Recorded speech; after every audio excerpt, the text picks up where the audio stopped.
Muchas gracias. Les recuerdo, estoy usando la versión NBLA, entonces si hay algunas así como diferencias en palabras o expresiones, pues es nada más para eso, ¿no? Creo que en Moore también está usando otra versión, me suena. Pero ahí. Está bien, nada más les comento así para que no se vayan a perder. Entonces, siguiendo con los temas que ya se expusieron previamente en la conversación de Nicodemo, si recuerdan un poquito esa conversación, habíamos establecido que Nicodemo era un fariseo acá, sí. Era un saduceo, era miembro del Sanedrín, que básicamente era un concilio de judíos de alto rango. Esto significaba que Nicodemo era un hombre muy estudiado, muy conocedor, muy preparado, ¿sí? Tenía un estatus muy alto. Y entonces Nicodemo se acerca a Jesús para preguntarle, oye, ¿qué onda? ¿Tú quién eres? ¿Qué onda con esto? Y Jesús le dice, necesito nacer de nuevo, ¿sí? Entonces Nicodemo dice, ¿qué tengo que hacer? La respuesta es, necesito nacer de nuevo. Nicodemo pregunta, ¿cómo le hago? Y Jesús le dice, nadie sabe cómo obra el Espíritu, ¿sí? Entonces, continuando con esta conversación, pasamos a una parte donde Nicodemo sale un poco de esta imagen y empieza ya a establecerse unos ciertos cuantos principios.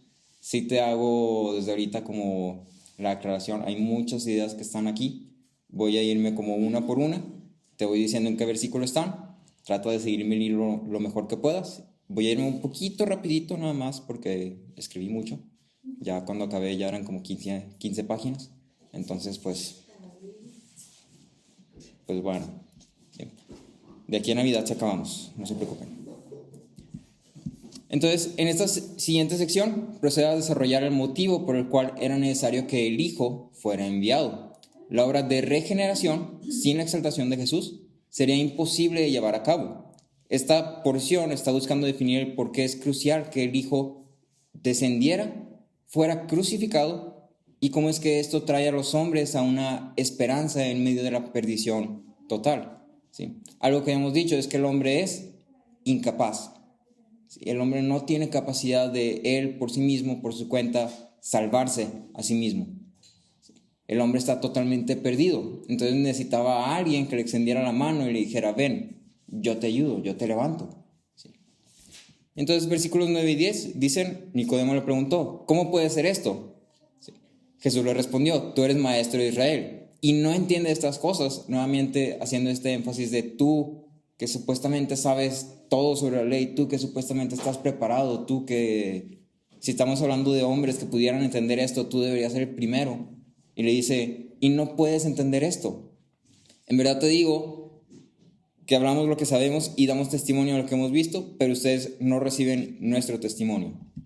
Y entonces Nicodemo, habiendo ya establecido el ejemplo de la incapacidad del hombre, aun siendo él mismo un maestro de la ley, preparado e instruido en todo ámbito de la enseñanza, fue incapaz de comprender las palabras de Jesús y reconocerle como el Hijo de Dios. Y lo que está buscando mostrarte en esta imagen, en esta conversación, no sé si recuerdas que habíamos dicho que van a haber ciertas conversaciones, ciertos discursos entre Jesús y algunos personajes, y cada uno te va a demostrar una cierta parte de el hombre. ¿Sí? En este caso Nicodemo te está mostrando un hombre que intentó entrar al cielo de forma por sus obras, ¿sí? Legalmente, porque se porta bien, porque está preparado, porque yo soy esto, porque yo soy aquello, porque yo soy judío, porque yo he seguido la ley, porque yo estoy en un puesto alto, porque yo tengo el estatus, porque yo ya junté créditos, ¿sí? Porque me lo gané, ¿sí? Porque me esforcé, ¿sí? Entonces lo que vemos aquí es que Jesús dice, ¿sabes qué? Eso no vale nada, ¿sí? No se trata de lo que haces, no se trata de lo que intentes, se trata de que nazcas de nuevo, ¿sí? Ese es el requisito, ¿sí? ¿Has nacido de nuevo? Y Nicodemo le pregunta, ¿cómo? Y ahí queda.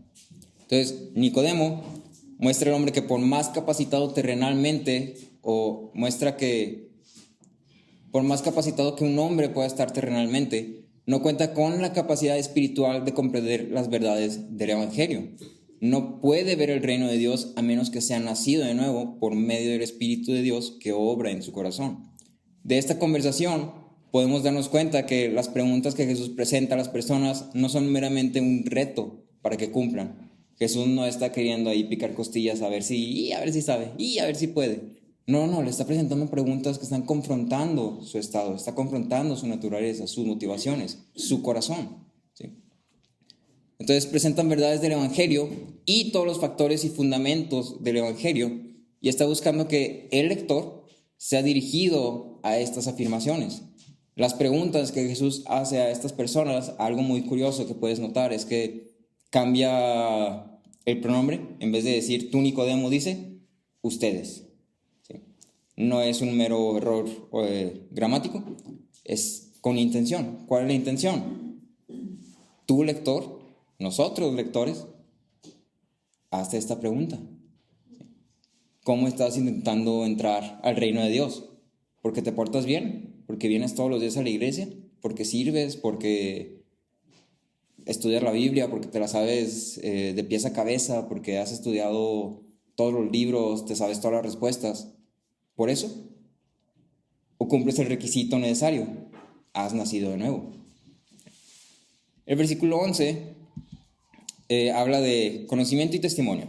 ¿Te das cuenta? Y dice, en verdad te digo que hablamos lo que sabemos y damos testimonio de lo que hemos visto, pero ustedes no reciben nuestro testimonio. Entonces vamos a hablar un poquito de esta parte del conocimiento y el testimonio. Algo que te vas a dar cuenta es que, o bueno, espero que ya te hayas dado cuenta, ¿no? La Biblia constantemente enfatiza que el testimonio y el conocimiento van de la mano. El testimonio obviamente habla de cómo vives, tus acciones, tus obras, tu forma de vivir, tu cosmovisión, tu mentalidad. Y este es uno de los temas que es presentado por Juan de una forma semiconstante, es decir, lo vas a ver ahí esporádicamente, pero está ahí presente. Y es la verdad de que la expresión que Jesús utiliza aquí diciendo lo que hemos visto, eso testificamos, y lo que sabemos, hablamos, busca establecer que el Evangelio de redención y las verdades y fundamentos de este Evangelio no son ideas que hayan sido inventadas, no es algo que Jesús estaba creando. ¿Sí? Son verdades que pueden ser encontradas en la palabra de Dios, contextualmente las puedes encontrar en el Antiguo Testamento, y están siendo declaradas por Dios mismo a través de promesas, profetas y obras que apuntan a un Salvador. ¿Cuál Salvador? Cristo. Esta misma expresión de lo que hemos visto y sabemos es utilizada por Juan en 1 de Juan 1.3. Si me puedes acompañar ahí a 1 de Juan 1.3. Te lo leo, dice: lo que hemos visto y oído les proclamamos también a ustedes, para que también ustedes tengan comunión con nosotros. En verdad, nuestra comunión es con el Padre y con su Hijo Jesucristo. Juan está hablando a la iglesia, 1 de Juan 1.3. Juan está hablando a la iglesia y lo que le está diciendo es lo que hemos visto y oído. No está inventando cosas, no está tomando de todos lados y haciendo como, voy a ser un general, un promedio. No. Lo que ya vio, lo que él vio con sus propios ojos, porque Juan estaba ahí, lo que ha oído, lo que se le ha enseñado, eso es lo que predica. ¿Sí? Y entonces esto nos da luz a una verdad muy simple, pero que siempre debemos tener en mente. El testimonio adecuado está arraigado de la experiencia personal. Es decir, Juan vio, Juan conoció y en base a estas dos cosas testificó. Una persona que no ha visto, que no ha conocido, no puede testificar fielmente, porque no sabe de qué está testificando. Es decir, si hoy llegara Nicodemo y nos quisiera testificar a nosotros, ¿pudiera testificarnos del reino de Dios al cual él no pudo entrar? No puede. El testimonio está arraigado en la experiencia personal. Para poder testificar fielmente, primero tienes que entrar al reino de Dios, tienes que nacer de nuevo. Es decir, el que ha realmente nacido de nuevo y vive conforme a esta nueva naturaleza puede testificar de forma adecuada, debido a que ha experimentado la obra de Dios en su vida. Entonces ya no está dando información o no está testificando nada más porque ahí dice, sino porque yo soy testigo de esto, yo soy testigo de esta obra. ¿Sí? Yo te hablo de mi experiencia, ¿sí? Yo te hablo de lo que Dios ha hecho en mí. ¿Sí? Y en base a eso te estoy contando y te estoy invitando. Habíamos visto en Juan que la invitación es, ven y ve. Entonces continúo con el versículo 12, que dice, si les he hablado de las cosas terrenales y no creen, ¿cómo creerán si les hablo de las celestiales? Versículo 13, nadie ha subido al cielo, sino aquel que bajó del cielo, es decir, el Hijo del Hombre que está en el cielo. Empieza a ponerse un poquito confuso. Entonces, yo también estoy confundido, no te preocupes. Vamos a hablar de dos motivos que son presentados aquí por las cuales era necesario que el Hijo del Hombre, o sea Jesús, descendiera del cielo. A veces pasamos por alto estos temas o damos por hecho estos temas que son de mucha importancia. ¿Por qué? Porque establecen el fundamento de nuestra salvación, de nuestra justificación, de nuestra redención. Entonces, si yo te preguntara por qué era necesario que Jesús descendiera, ¿por qué Dios no obró por Bluetooth? No sé. ¿Por qué lo hizo así? Entonces, a través de esta porción podemos encontrar dos motivos por los cuales era necesario que el hombre descendiera. Cuando Jesús está hablando de las cosas terrenales y las cosas celestiales, está haciendo un tipo de conexión que nos debe llevar a entender una de las primeras razones por la cual era necesario que Jesús descendiera.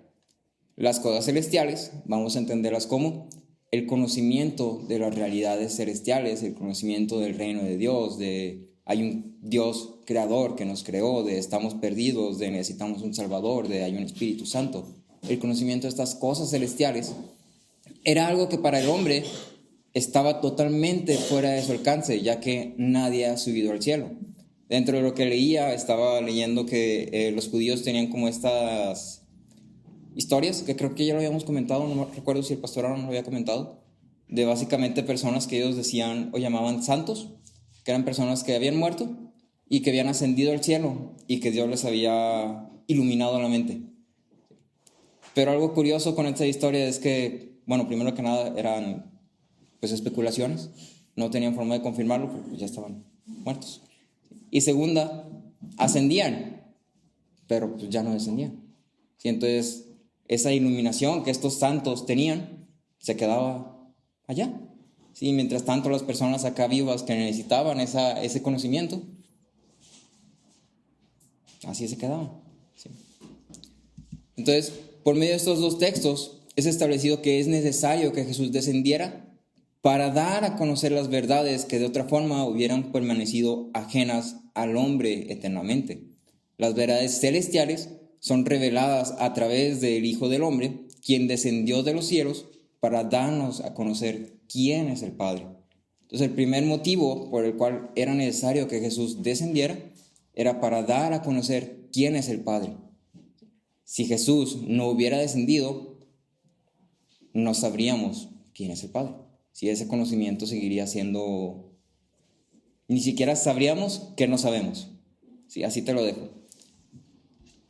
Estas verdades celestiales son apuntadas a través de las verdades terrenales. No lo malentendamos diciendo como, seguramente verdades terrenales está hablando de cosas malas. Verdades celestiales, cosas buenas. No, está hablando de las cosas que pasan aquí en la tierra, que nos pasan a ti y a mí, que nos apuntan a las celestiales. La idea aquí no es un contraste, es una conexión entre lo terrenal y lo celestial. La nueva vida, el nuevo nacimiento, la vida eterna, el entrar al reino de Dios, comienza en la tierra cuando el hombre voltea a Jesús y lo reconoce como el Cordero que quita el pecado del mundo, ¿sí? Como el Hijo de Dios encarnado. Por eso es una verdad terrenal. Es algo que tú y yo aquí en la tierra aprendemos, conocemos, entendemos. ¿Sí? Jesús dice que la entrada en el reino depende absolutamente del nuevo nacimiento. Y entonces, si Nicodemo tropieza con este punto de entrada, ¿de qué serviría seguir explicando más detalles de la vida en el reino? ¿Sí? No puede entender lo terrenal, no puede entender el hecho de Jesús es el Hijo del Hombre, Jesús es el Cordero que quita el pecado del mundo, Jesús es el medio por el cual uno puede entrar al cielo. Nicodemo no entiende esto, ¿para qué le sigo explicando? ¿Sí? No sé cuántos de aquí les gustan las matemáticas. Yo me he dado cuenta que la mayoría no les gusta mucho porque empieza a ponerse muy complejos. ¿Sí? Son conceptos, de hecho, en las matemáticas y en muchos otros ámbitos así de estudios. Generalmente es como, empiezas sumas y restas, ¿no? Y conforme vas avanzando no dejan de ser sumas y restas, pero ahora son sumas y restas más complicadas, y más complicadas, y más complicadas, y más complicadas. Y ahora suma y resta, y luego vas a sumar esto y sumar y restar aquello, pero ahora tienen letritas. Y entonces así como que apenas sé cómo sumar y restar. ¿Cómo quieres que sepa cómo usar el alfabeto con las matemáticas? ¿Eso qué? Y entonces como, si no entiendes sumas y restas, ¿para qué te sigo explicando con letritas? No lo vas a entender. Entonces te pongo así como un ejemplo medio osco, pero creo que se entiende. Entonces, estas cosas celestiales son los esplendores del reino consumado, o sea, ya hecho, ya perfecto, ya completado. Y lo que significa vivir bajo un gobierno glorioso e inefable. Estas son las cosas celestiales que Nicodemo no iba a entender. Se las puede explicar de la mejor forma, con las palabras más concisas, las oraciones más exactas, y Nicodemo no las iba a poder entender. ¿Sí? Este mismo hecho afirma que Jesús descendió a darnos a conocer las verdades celestiales y afirma la preexistencia del Hijo. Hay algunas corrientes que niegan, de enseñanza, que niegan la preexistencia del Hijo, diciendo que el Hijo fue creado por Dios para ser enviado. ¿Sí? Pero entonces cuando dice, nadie ha bajado del cielo, sino Cristo, que estaba en el cielo. ¿Sí? Esto de cierta forma afirma la preexistencia del Hijo. Uno de los temas primordiales en el Evangelio de Juan es afirmar la divinidad del Hijo. En los otros evangelios, si los has leído, te vas a dar cuenta que están muy enfocados en la humanidad de Dios, de Jesús, ¿sí? Enfatizan mucho el hecho de que Jesús se hizo hombre, vivió como hombre, sufrió como hombre. Mientras tanto, Juan no se preocupa tanto por decir, Jesús fue hombre, sino que se preocupa por decir, Jesús es Dios. ¿Sí? Hay divinidad en Jesús. ¿Sí? Entonces, a través de este versículo, así como un poquito debajo ahí del agua, pero ahí está afirmando la preexistencia del Hijo, está diciendo, Jesús es Dios. Entonces, resalta esta característica particular de la deidad de Jesucristo. Cuando decimos que Jesús descendió, estamos implicando que Jesús estaba en el cielo habitando junto con Dios. Esta idea de Jesús descendiendo y ascendiendo también es un tema primordial en el Evangelio de Juan. Se va a repetir muchas veces. Otra vez, juegos de palabras. Hay muchas palabras que son sustituidas, entonces tal vez no dice ascendió, descendió, pero sí puede decir algo así como fue y vino, por decirlo de una forma, ¿no? Entonces, vivió, murió, fue levantado y está a la diestra del Padre. Esta es la historia de Jesús que Juan busca desarrollar, presentar y darte a conocer. Pasando al segundo motivo por el cual era necesario que Jesús descendiera, vamos al versículo 14. Dice, como Moisés levantó la serpiente en el desierto, así es necesario que sea levantado el Hijo del Hombre. 14 y 15, no es cierto, 14 nada más. Entonces, el segundo motivo, si tomamos el Antiguo Testamento para fundamentar este argumento, Jesús está haciendo referencia a la serpiente de bronce encontrada en Números 21, 4 al 9. Si me quieres ayudar a leerlo. Números 21, 4 al 9.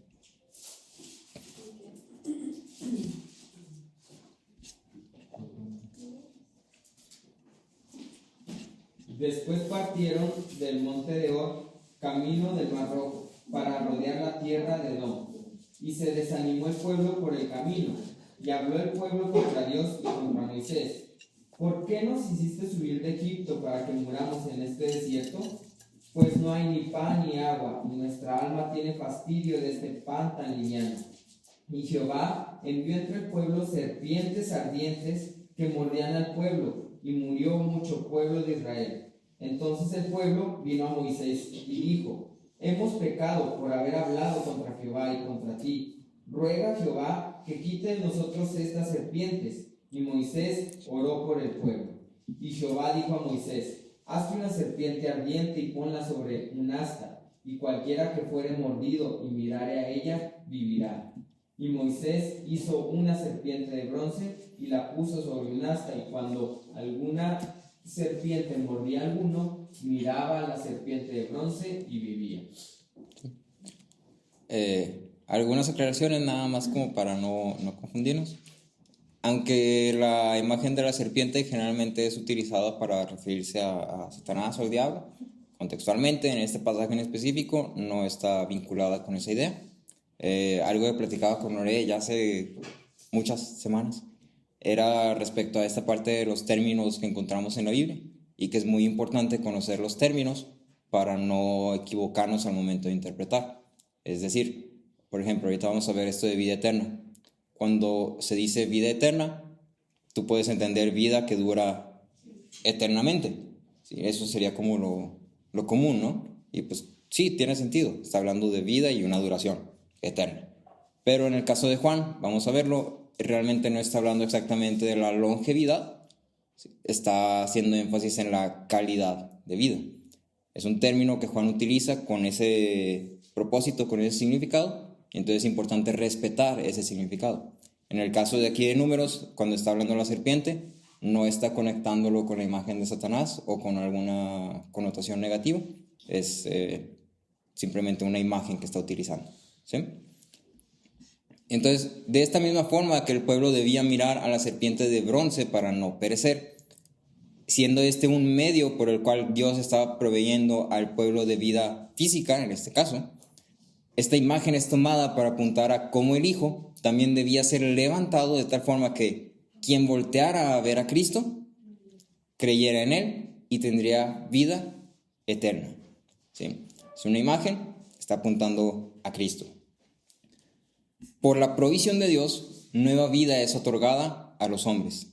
Lo puedes ver aquí en Números, que a través de una serpiente que es levantado, los hombres tenían vida. Sí, lo puedes ver ya más a futuro, que por medio del Hijo que es levantado, los hombres tienen vida. Sí. La conexión central entre la serpiente de bronce y Jesús está principalmente en el acto de levantar. Sí. De la forma que la serpiente fue levantada para que el pueblo pudiera verla, el Hijo del Hombre debía ser levantado. El verbo levantar en el griego combina ambas ideas de un levantamiento físico. Sí, en el caso de Jesús podemos entenderlo como levantado en la cruz, pero también tiene una noción de exaltación.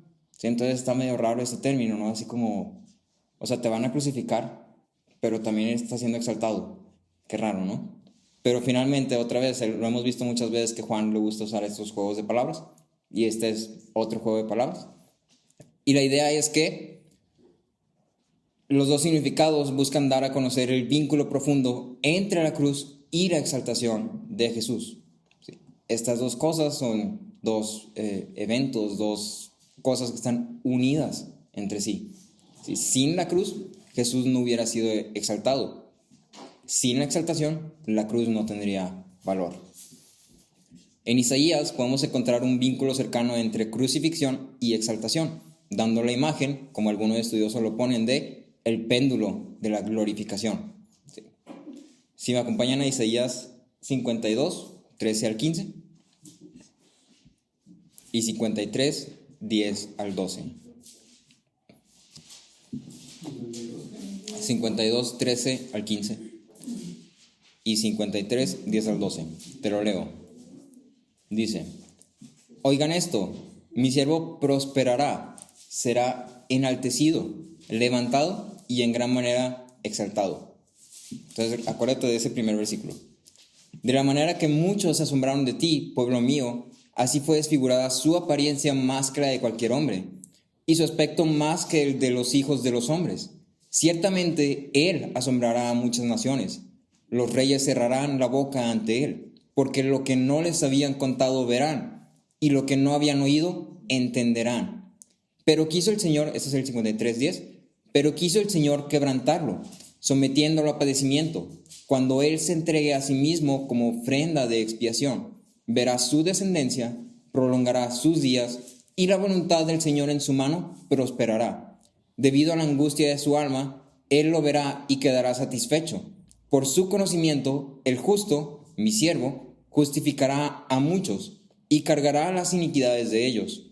Por tanto, yo le daré parte con los grandes, y con los fuertes repartirá despojos, porque derramó su alma hasta la muerte, y con los transgresores fue contado. Llevó el pecado de muchos e intercedió por los transgresores. Entonces, date cuenta de esta conexión muy curiosa. Mi siervo prosperará, será enaltecido, levantado en gran manera, exaltado. Y luego dice, su apariencia fue desfigurada. Y luego dice, pero quiso el Señor quebrantarlo. Pero luego dice, cuando Él se entrega a sí mismo como ofrenda, o sea, cuando pase todo esto, verá su descendencia, prolongará sus días, la voluntad del Señor en su mano prosperará. Entonces, hay una conexión muy cercana, muy íntima entre la crucifixión y la exaltación. Estas son dos cosas que no podemos separar, ¿sí? Porque son cosas que van de la mano. Estas dos cosas son fundamentales, ¿sí? Y es de mayor importancia que las juntemos porque la Biblia las junta, ¿sí? Las conecta de una forma muy profunda. Entonces, nota cómo esta porción empieza y luego cómo es seguida por una descripción de eventos que culminan en exaltación, ¿sí? En esa exaltación, la gente es atraída a Jesús. En el versículo 13, el Hijo del Hombre es el revelador que descendió del cielo. Aquí Él es el que sufre y el exaltado. Pero resulta que precisamente en la matriz de este sufrimiento y exaltación, Dios se revela más claramente en la persona de su Hijo. Revela su justicia, revela su gracia, revela su amor, su misericordia. ¿Qué amor más grande puede ser manifestado que este? La crucifixión, resurrección y exaltación de Cristo son tres etapas tan cercanamente ligadas entre sí que si una es removida, la obra de Cristo, su propósito al ser enviado, estaría incompleta.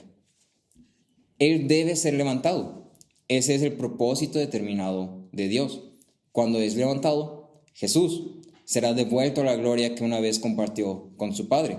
Mientras que aquellos que se vuelven a Jesús, como los israelitas se volvieron a la serpiente de bronce, van a experimentar entrar al reino. ¿Sí? Van a experimentar tener vida eterna. Y eso nos lleva al siguiente punto. ¿Qué es la vida eterna? ¿Sí? Versículo 15. Para que todo aquel que cree tenga en él vida eterna. Este término vida eterna es empleado por primera vez en esta porción. Como lo hemos dicho ya, Juan reemplaza esta expresión de reino de Dios o entrar en el reino con vida eterna. Ambas expresiones buscan dar a entender un distintivo en una persona. Este distintivo es obtenido por medio del nuevo nacimiento. Esta es la primera de 15 referencias a la vida eterna en el Evangelio de Juan. Y esta vida eterna es la participación en la vida eterna del Verbo, o sea, de Cristo. Cuando Juan habla de la vida eterna, habla de la vida que el hombre obtiene cuando está vivo en Cristo, quien es vida en sí mismo. En el diccionario Mounce, la vida eterna es definida como la vida de la era venidera que es ganada por la fe, no puede ser destruida y es una posesión presente de aquel que cree. La vida de la era venidera, que es ganada por la fe, no puede ser destruida y es una posesión presente, terrenal, de aquel que cree. En el prólogo se establece que la vida reside en el Verbo. Ahí atrásito en Juan 1:4 dice, en él estaba la vida y la vida era la luz de los hombres. ¿Sí? Entonces ya podemos ver dos conexiones ahí. Primero, Jesús es la vida, en Jesús está la vida. Entonces, el que está en Jesús tiene vida. Segunda, la vida era la luz de los hombres, es decir, Jesús es la luz. La vida eterna, comenzada por un nuevo nacimiento, es nada menos que la vida eterna de la palabra eterna. La vida eterna se refiere no a la longevidad de una vida, sino a su calidad divina, ¿sí? Esta vida eterna está ligada a la idea de resurrección, glorificación y existencia celestial en perfecta gloria y santidad. Está ligada a la idea de la regeneración, que es algo que también vamos a ver ahorita en un ratito. En el mismo Evangelio de Juan encontramos una definición un poquito abstracta, pero que nos enfoca a lo que es la vida eterna. Si me acompañas ahí a Juan 17:3. Y si alguien me puede ayudar a leerlo.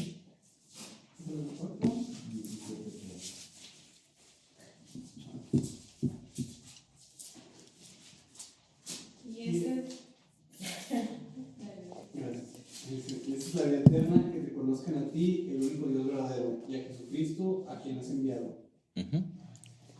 Entonces quiero que te des cuenta de esto. El primer motivo de por qué Jesús debió ser enviado era ¿cuál? Conocer a Dios. Para revelar al Padre, ¿sí? Para que los hombres pudieran conocer a Dios, ¿sí? Y luego aquí dice, esta es la vida eterna, que te conozcan a ti, el único Dios verdadero. Si el Hijo no hubiera descendido, no pudiéramos conocer a Dios. Si no pudiéramos conocer a Dios, no pudiéramos tener vida eterna, ¿sí? Y en 1 Juan 5:12 encontramos una idea similar. Te lo leo, dice, el que tiene al Hijo tiene la vida.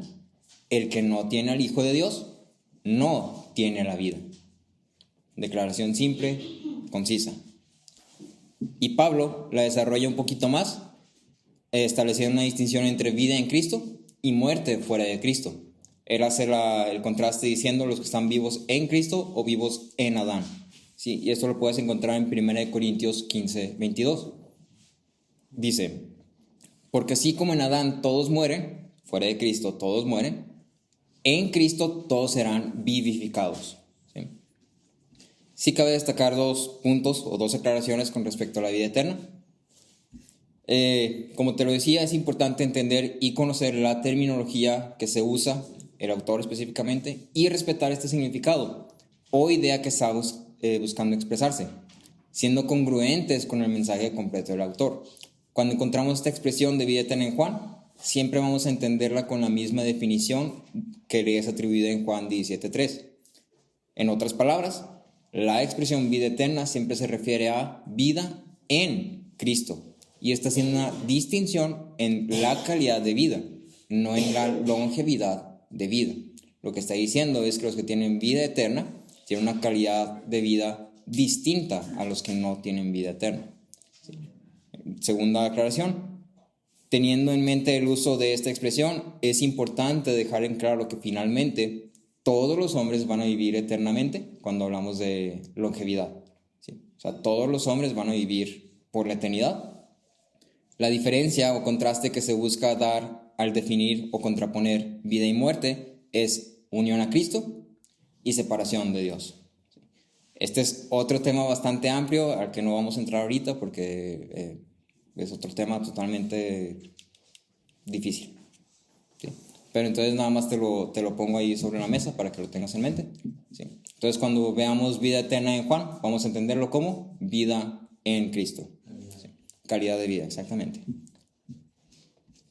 Y vamos al versículo 16 al 18. De una vez te digo, ahorita los vamos a pasar como muy por encimita.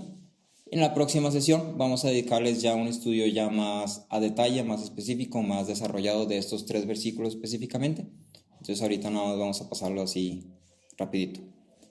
Dicen, porque de tal manera amó Dios al mundo que dio a su Hijo unigénito, para que todo aquel que cree en Él no se pierda, sino que tenga vida eterna. Porque Dios no envió a su Hijo al mundo para juzgar al mundo, sino para que el mundo sea salvo por Él. El que cree en Él no es condenado, pero el que no cree ya ha sido condenado, porque no ha creído en el nombre del unigénito Hijo de Dios. Entonces, estos versículos presentan muchas enseñanzas, ¿sí? Con mucha profundidad. Vamos a enfocarnos nosotros en lo que siempre se enfoca, que es la magnitud del amor de Dios. Los versículos 14 y 15 son conectados a los versículos 16 al 18 con la partícula gar, ¿sí? En la traducción está porque, ¿sí? Porque de tal manera amó Dios al mundo. Entonces en el griego hay una partícula que es gar y básicamente está buscando conectar lo que se acaba de decir con lo que está diciendo y tiene una connotación de motivo o razón. Es decir, esto está pasando y esta es la razón de esto que está pasando, ¿sí? Entonces, los versículos 16 al 18 están estableciendo el motivo por el cual Jesús es enviado para otorgar vida eterna a los hombres. ¿Cuál es el motivo por el cual Jesús es enviado? Es pregunta. ¿Mm? El amor de Dios por el mundo. El amor de Dios por el mundo, ¿sí? El amor de Dios por el mundo es la razón por la cual el Hijo es enviado. La obra de redención está fundamentada en el amor de Dios. El clímax de la obra de Cristo, el ser elevado en la cruz, está fundamentado en el amor insondable de Dios. La misión del Hijo, las implicaciones y las consecuencias son el mensaje central de estos 3 versículos. Se considera que el versículo 16 es el más conocido dentro del ámbito cristiano, que yo creo que la mayoría se lo sabe de memoria. Incluso fuera de me ha tocado conocer gente que conoce este versículo y que se lo sabe de memoria. No sé cómo, pero se lo sabe de memoria. Y es muy común que una persona lo conozca. Pero a veces cometemos el error de sacar este versículo y separarlo de los otros 2 versículos, cuando la idea completa es expresada en los 3 versículos. Sí, el versículo 16 establece una cosa, pero esa cosa sin los otros 2 versículos pierde valor, ¿sí? Pierde el peso que realmente tiene. El enfoque no está solamente en el amor de Dios, sino que habla explícitamente del por qué el Hijo tuvo que ser enviado. Cuando tomamos esos 3 versículos expresando un solo mensaje, entendemos el significado correcto. Este pequeño párrafo es uno de los primeros resúmenes de la teología de salvación que encontramos en el Nuevo Testamento. Entonces ahí tengo una palabra muy rara: soteriología. Soteriología. Y ese es el estudio de la doctrina de la salvación. No vamos a entrar en eso todavía, lo vemos después, pero ahí para que la apuntes y te la vayas aprendiendo, así como soteriología, soteriología, soteriología. Soteriología, estudio de salvación, ¿sí? Soteriología. Ajá. Entonces, vamos a definir así muy rápidamente nada más. El versículo 16 establece el modo en el cual el Hijo obra para que la salvación llegue a los hombres. El versículo 17 desarrolla la intención y motivación de Dios para enviar a su Hijo. Ahorita se lo repito. El versículo 18 establece la realidad del hombre, de todos los hombres, con respecto a la condenación, ¿sí? Entonces, otra vez, versículo 16 establece el modo en el cual el Hijo obra para que la salvación llegue a los hombres. El versículo 17 desarrolla la intención y motivación de Dios para enviar a su Hijo. El versículo 18 establece la realidad del hombre con respecto a la condenación. Es decir, te dice, este es tu estado en este momento, ¿sí? Por eso necesitas un Salvador. Entonces, con el fin de poder enfocarnos y desarrollar estas ideas ya a más profundidad, con más detalle, lo vamos a mover a la próxima sesión.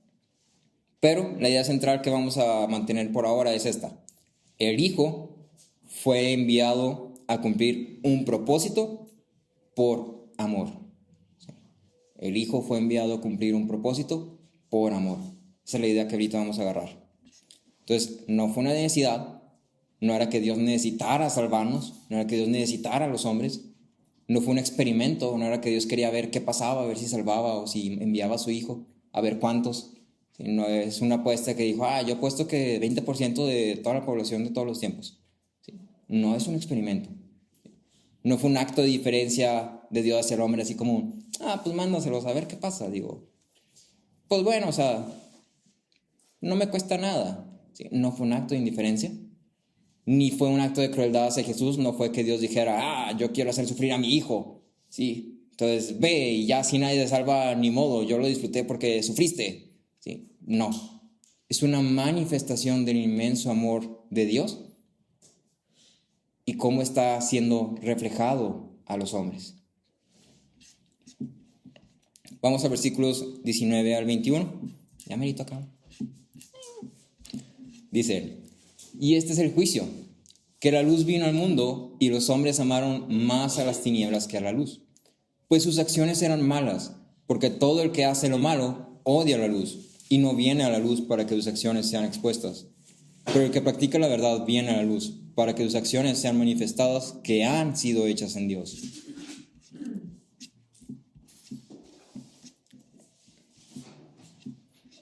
Vamos a entrar en un tema, en una doctrina que se conoce como la doctrina de regeneración. Y entonces vamos a presentar esto y luego ya vemos eso. Los últimos versículos de este pasaje están lidiando con un tema de mucha importancia para nuestra vida como cristianos. Se establece que la luz vino al mundo. Dijimos que la luz era Jesús. Entonces, Cristo vino al mundo y alumbró a los hombres. Jesús es la revelación de Dios. Él es la luz que alumbra al mundo. Los hombres prefirieron vivir sin el conocimiento de Dios. Prefirieron vivir en las tinieblas. Otra vez, en el prólogo veíamos que Juan hacía esta distinción entre luz y tinieblas. Entonces, esta idea ya más o menos debería estar familiarizado con. Entonces, prefirieron vivir en las tinieblas, donde sus obras no eran expuestas. Los que pertenecen al maligno, como veíamos en Génesis, estaban en tinieblas y prefirieron las tinieblas. En comparación con estos tales, están los que practican la verdad y vienen a la luz, o se hace los que son de Cristo. La conjugación que es utilizada, sus acciones eran malas, está conjugada en un tiempo imperfecto continuo. Es decir, su preferencia por las tinieblas era manifestado en una continuación de sus obras malas. ¿Sí? O sea, ellos continuaban haciendo lo malo y eso estaba demostrando que ellos preferían vivir en tinieblas y continuar haciendo lo malo. De la misma forma, los que practican la verdad está hablando en un imperfecto continuo. Es decir, su modo de vida es constantemente practicando la verdad. No está diciendo que a veces lo hacía y a veces no. No está diciendo que una vez hizo algo bueno y ya por eso. Está diciendo que su vida, su forma de vivir constantemente practicaba la verdad. También date cuenta de que usa la palabra practicaba, no que cumplía perfectamente la verdad. ¿Sí? La idea que estos versículos están expresando puede ser resumida en una simple oración. Lo que uno hace refleja lo que uno es. Los versículos están expresando la dirección que el hombre decide tomar según sus acciones. Si son acciones en verdad o acciones malas. ¿Sí? Cuando Juan, supongo que ya te habrás dado cuenta de esto, ¿no? Hay como un contraste que está muy constante en Juan. Luz, tinieblas, verdad, mentira, bueno, malo. ¿Sí? Entonces, puedes como encapsular toda esta idea, por ejemplo, cuando dice hacían en verdad, acciones buenas. ¿Sí? ¿Qué entendemos por acciones buenas? Conforme a la palabra. ¿Sí? Acciones malas, contrarias a la palabra. Entonces, le es atribuida a la persona que prefirió las tinieblas el motivo, para que sus acciones no fueran expuestas. Es decir, prefirieron vivir para ellos mismos, gozándose de ellos mismos y de lo que ellos decían, yo quiero esto, yo vivo con esto, valorando más su orgullo que el conocimiento de Dios. Mientras tanto, los que hacen verdad, se establece que vienen a la luz, como implicando que es atraído a la luz, como si fuese un imán. Aún más, el motivo de esta acción es que sus acciones fueran manifestadas, que son hechas en Dios. Aquí esta conexión que hace, que dice en el original, tiene más como un significado de a través de, ¿sí? O hechas por medio de. Entonces, uno sigue su curso porque sus obras son malas, el otro sigue su curso no porque sus obras sean justas, sino porque anhelan mostrar que sus obras han sido hechas a través de Dios. Spurgeon lo expresaba diciendo: ¿ves por qué los hombres santos vienen a Cristo? Porque se deleitan en contemplarlo y en tener su fe y su gracia manifestadas, tanto a sí mismos como a los espectadores. ¿Ves por qué los hombres no vienen a Cristo? No quieren renunciar a su pecado, no quieren sentirse incómodos en él, tienen miedo de ser reprendidos. Y entonces hay un tema aquí, que estos versículos como que crean una tensión entre la incapacidad del hombre, que es lo que establecimos con Nicodemo, dijimos el hombre no puede, pero luego también dice la responsabilidad del hombre. Entonces, ¿cómo se conectan estas dos? ¿Cómo reconciliamos estas dos de tal forma que tengan sentido? Entonces, John MacArthur dice, una comprensión plena de cómo exactamente estas dos realidades, responsabilidad humana y soberanía divina, trabajan juntas, está más allá de la comprensión humana. Pero no hay dificultad con ellas en la mente infinita de Dios. Significativamente, la Biblia no intenta armonizarlos, ni se disculpa por la tensión lógica entre ellos. Entonces, es un punto que es difícil de reconciliar porque realmente no entendemos todo para poder reconciliarlo, pero finalmente la Biblia presenta estas dos ideas y te dice las dos son verdad, son hechos, son afirmaciones. El hombre es responsable de su pecado, el hombre no puede con su pecado.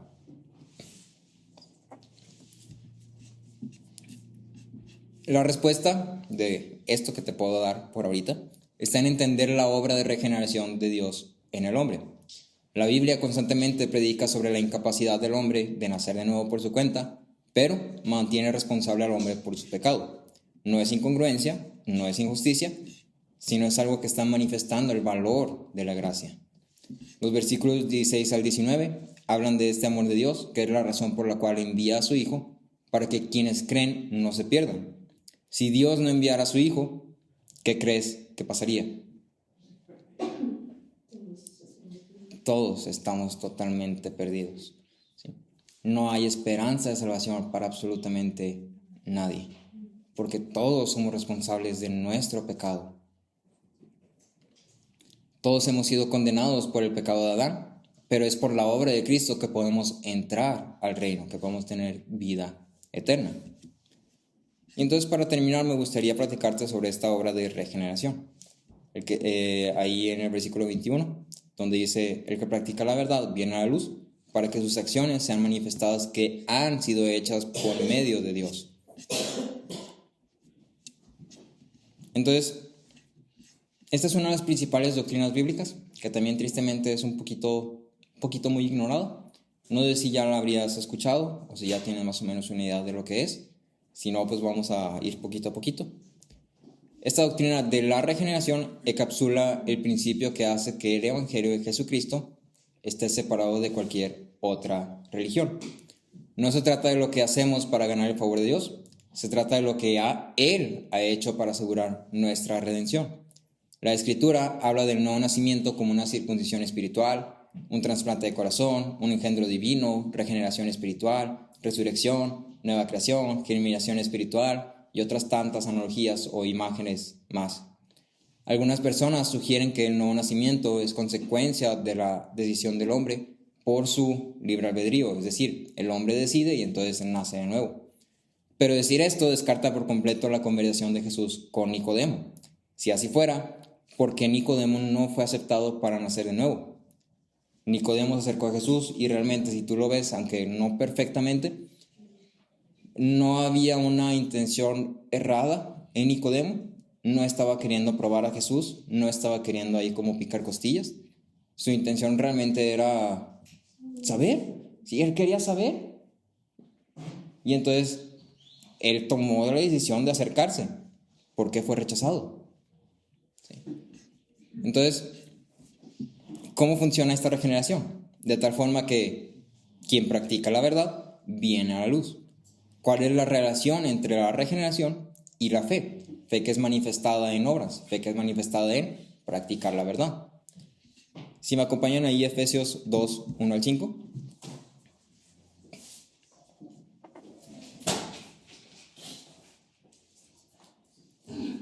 Lo voy a leer un poquito salteado. Dice, Él les dio vida a ustedes, que estaban muertos en sus delitos y pecados. ¿Sí? Entre ellos, también todos nosotros, en otro tiempo, vivíamos en las pasiones de nuestra carne, satisfaciendo los deseos de la carne, de la mente, y éramos por naturaleza hijos de ira, lo mismo que los demás. ¿Sí? Entonces, entiende esta parte de naturaleza, hijos de ira, como del maligno, si lo quieres ver así, o en tinieblas. ¿Sí? Éramos por naturaleza o estábamos en tinieblas. Dios, que es rico en misericordia, por causa del gran amor con que nos amó, nos dio vida juntamente con Cristo. Por gracia son salvos.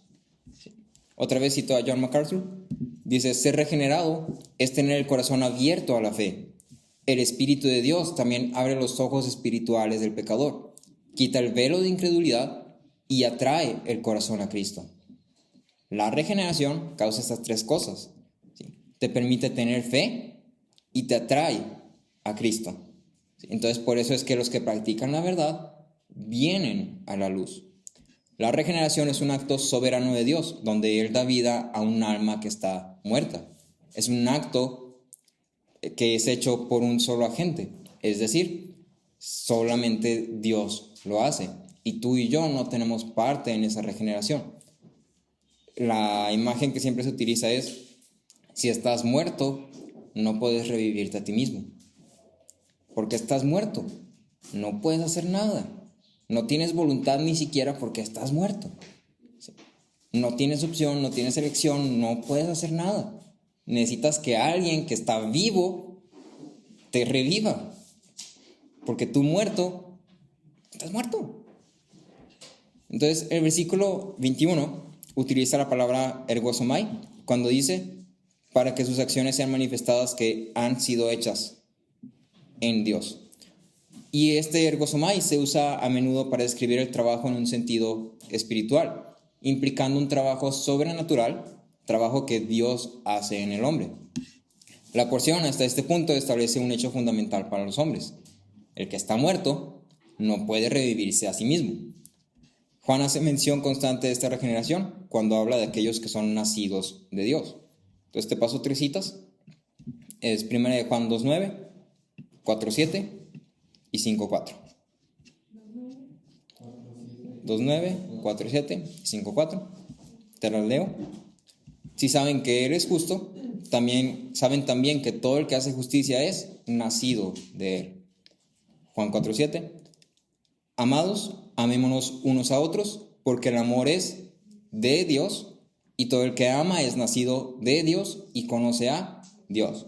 Entonces, fíjate cómo es la conexión, ¿no? Esto es consecuencia de esto, ¿sí? Y esto es evidencia de esto.